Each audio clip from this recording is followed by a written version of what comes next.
यहाँ उपस्थित मेरे पिताजी को प्रणाम। सभी जो हमारे सम्मानीय नागरिक हैं, जो बुज़ुर्ग हैं, उनको भी मेरा प्रणाम। मेरे मित्र हैं, रामानंद जी हैं, जागराम जो एक बड़े भाई के रूप में हमेशा हमारे साथ रहे हैं, उनको भी मेरा नमस्कार। सारे जो उपस्थित अन्य हैं उनको भी मेरा नमस्कार।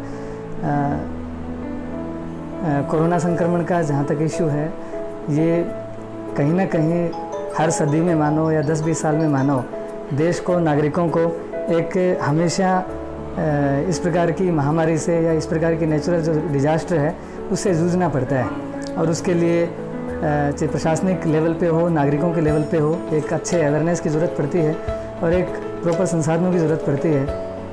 ये पहली बार हुआ कि इतने बड़े लेवल पे और वायरस का इतना बड़ा अटैक हुआ, और इसके लिए एक नया जो है हमारे सामने भी अनुभव था और लोगों की भी इसकी हैबिट नहीं थी। इससे पहले नेचुरल डिजास्टर जो आती थी, भूकंप के रूप में आई, बाढ़ के रूप में आई, या फिर आप मानो अकाल के रूप में आई, और उससे राजस्थान का जो व्यक्ति है वो एक तरह से वैसे भी जो है मैच्योर होता है, परिस्थितियों से जूझने के लिए कर्मठ होता है। तो इन चीज़ों से हम जूझते आए हैं, लेकिन यह एक नया अनुभव था और उस अनुभव को हमने एक तरह से एक टीम भावना के रूप में और एक लड़ाई लड़ी, जिसमें राज्य सरकार के जो निर्देश रहते हैं, जो उनकी गाइडलाइन रहती है, उसी के अनुसार, उसी जो पेराफेरी में मर्यादा में रहते हुए और उनके निर्देशों के अनुरूप हमें काम करना पड़ता है। जिसमें शुरुआत में चूँकि भीलवाड़ा में इस प्रकार का प्रकोप सामने आया, तो उसमें ज़िले का जो कप्तान होता है वो जिला कलेक्टर होता है। तो कलेक्टर महोदय ने एक अच्छी रणनीति बनाई और उनके द्वारा एक जो बढ़िया जो टीम है उसको ये जिम्मेदारी दी, और मुझे भी बड़ा अच्छा लगा कि उस टीम का एक छोटा सा हिस्सा मैं भी था, और जितनी मेरे में एबिलिटी और योग्यता थी उसके अनुरूप मैंने भी अपना योगदान दिया। और एक अच्छी बात यह रही कि जितना काम हमने किया और जो अनुभव हमने हासिल किए, और उन अनुभवों को हम दूसरे जगह शेयर कर पाए और वो भी उन अनुभवों का फ़ायदा उठा पाए। बाद में अन्य ज़िलों में भी यहाँ प्रकोप बढ़ा, वहाँ पर भी कुछ नए अभिनव प्रयोग किए। राज्य सरकार ने भी टाइम पर हमें समय समय पर निर्देश दिए, उसके अनुरूप हमने अपने प्रयोगों में और जो हमारी जो कार्य क्षमता थी, कार्य दक्षता थी, उसमें चेंज किए, और प्रयास रहा कि अपना 100% दें। और जब एक टीम लड़ाई लड़ती है किसी भी चीज़ के प्रति, किसी भी चाहे वायरस हो, चाहे नेचुरल डिजास्टर हो, या किसी भी प्रकार का इस प्रकार की आपदा हो, एक टीम के रूप में जब हम काम करते हैं तो अवश्य सफल होते हैं। और ये टीम भावना का ही परिणाम था कि अभी हम कोरोना संक्रमण के अगेंस्ट जो है एक मोर्चा संभाल के रखे हुए हैं और डटे हुए हैं।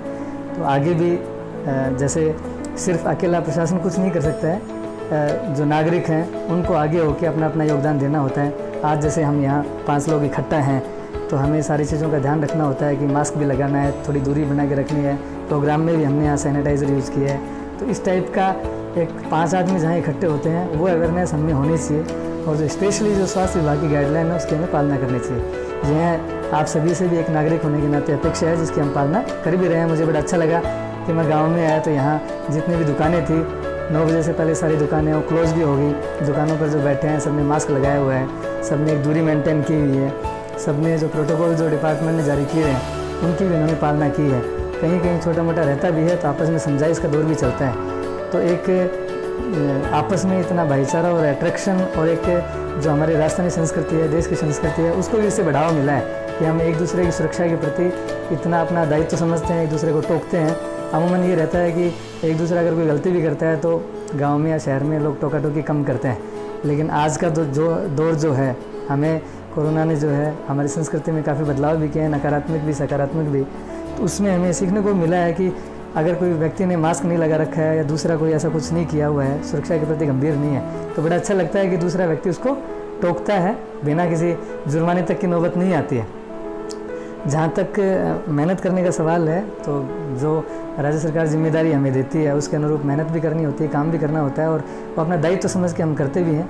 लेकिन उस दायित्व को आपने अलग रूप में देख के और एक सकारात्मक रूप से और हमें आगे बढ़ने के लिए प्रेरणा दी है यहाँ जो ग्रामीण जन ने इकट्ठा होकर, उसके लिए मैं सबका धन्यवाद बोलता हूँ।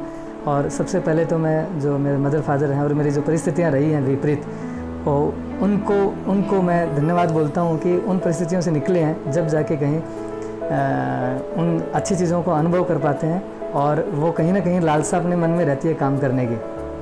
अगर आज वाले बच्चे हैं उनको हम देखते हैं, कल मैं और जागराम भी बात कर रहे थे कि नए बच्चे हैं उनको सारी सुविधाएं मिलती हैं, रूम में बैठ के एसी मिल गया, टीवी मिल गया, लैपटॉप मिल गया, कंप्यूटर मिल गया, तो वो कहीं ना कहीं आदतें उनको, और वो अच्छी चीज़ें भी हैं, उनका अगर सही रूप में उपयोग करें तो उनके लिए फ्रूटफुल हैं, लेकिन वो अगर उसको गलत ट्रैक पे इस्तेमाल करते हैं तो जो उनकी किशोरावस्था है और उनकी एनर्जी जिस रूप में, जिस वे में उनको काम में लेनी चाहिए, वो नहीं ले पाते हैं। तो इसके लिए जब वो एक ऐसा दौर था जब हमारी पारिवारिक स्थिति है वो भी काफ़ी विकट थी, फादर हैं उन्होंने भी काफ़ी इस प्रकार के जो सामाजिक प्रताड़नाएं मानो या अपन प्रशासनिक लेवल पे भी काफ़ी उनको परेशानी का सामना करना पड़ा। लेकिन ये सारी चीज़ें इनसे ही सीखी है मैंने कि आप जो है मदर से सीखी हैं, फादर से सीखी हैं कि आप जो है कभी भी अपना धैर्य नहीं खोना है और पूरे सकारात्मक वे में रहते हुए अपनी पूरी जो एनर्जी है और दक्षता है उसको, जिस काम का आपने टारगेट लिया हुआ है उसमें झोंकना है। तो संपूर्ण योगदान जो है, हम आज जिस दक्षता से काम करना चाहते हैं, जो करते हैं, और जो एटीट्यूड है हमारा दृष्टिकोण है काम करने का, वो मुझे संस्कारों के रूप में मेरे माता पिता से ही मिला है। मैं यह भी कहना चाहूँगा क्योंकि इससे पहले जब भी विपरीत समय हमारा आया है, क्योंकि इंसान का जीवन एक संघर्ष का नाम है, उसमें अच्छे दौर भी आते हैं, बुरे भी आते हैं, आदमी की, व्यक्ति की, इंसान की पहचान भी होती है। वो दौर भी हमने व्यक्तिगत रूप से, मैंने खुद ने अपनी आंखों से देखा है, उसको जिया भी है।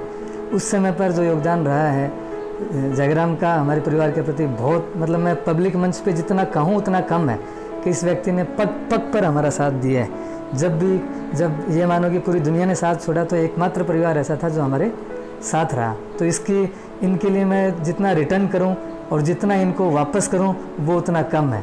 ये मेरे अंदर इनके प्रति भावना है और मैं जितना इनके काम आ सकूं वो कम है। इसके लिए मैं धन्यवाद देना चाहूँगा जयग्राम का।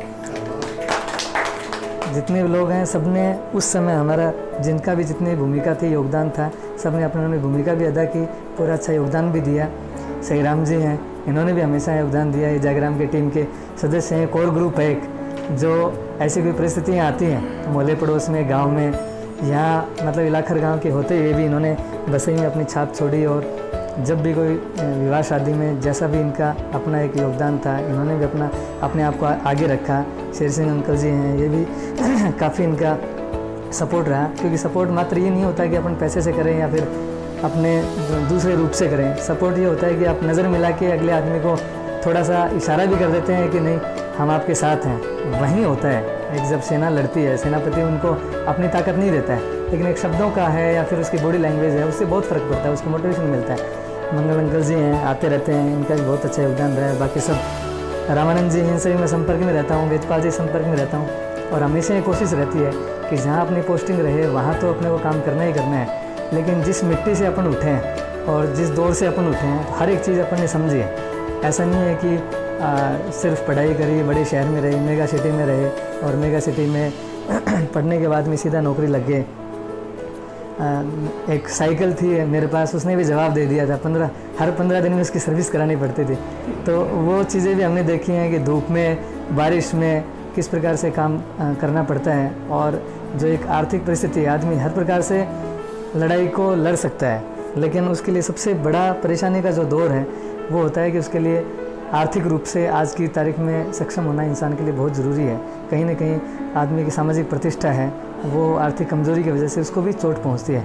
वो दौर मैंने झेला है जिसमें जिसको भी हमने टोका है, गांव में, परिवार में, उनमें सबने एक अच्छा अपनी भूमिका निभाई है। स्पेशली जयग्राम में भी, आज भी अगर मैं बिना सर्विस भी इसको जयपुर से बैठा कहता था कि मेरे को इस प्रकार की मदद की ज़रूरत है, तो दोबारा फ़ोन करने की ज़रूरत नहीं पड़ती थी। तो मुझे बड़ा, मतलब मैं जितनी प्रशंसा करूँ उतनी कम है।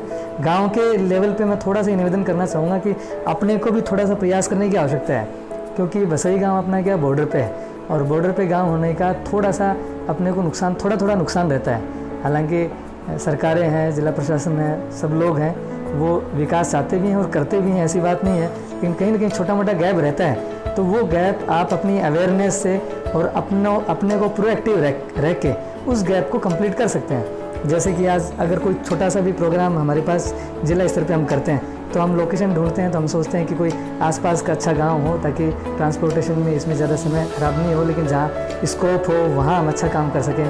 तो स्कोप की प्रायोरिटी वहाँ रखते हैं जहाँ आसपास का रहता है। तो बॉर्डर गाँव कहीं ना कहीं वंचित थोड़े बहुत रह जाते हैं, और हालांकि यहाँ काफ़ी विकास भी हुआ है। तो जो विकास का जो गैप है उसको कंप्लीट करने के लिए ज़रूरी है कि सबकी छोटी छोटी भूमिका है। ऐसा नहीं आज जैसे हमारा ऑफिस चलाते हैं तो उस ऑफिस हमारी वजह से नहीं चलता है, उस ऑफिस में 4th क्लास का अपना योगदान है, सफाई वाले का अपना योगदान है, उसमें क्लर्क का अपना योगदान है, ऑपरेटर का अपना योगदान है, तो छोटी भी जो भूमिका है उसको हम करें।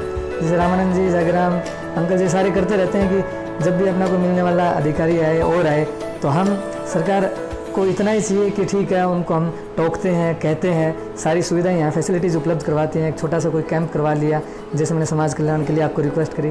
तो इस प्रकार की जो चीज़ें हैं, जैसे कोई परिवार है, मियाँ बीवी दोनों हैं, उनका कोई पेंशन का फॉर्म भरने वाला नहीं है, हालांकि ड्यूटी है कि सरकारी आदमी उनके घर पे जाए, कैसे भी भरवाए, लेकिन फिर भी कहीं ना कहीं छोटा मोटा गैप रह जाता है, तो वो वंचित 2-4 महीने के लिए रह जाते हैं।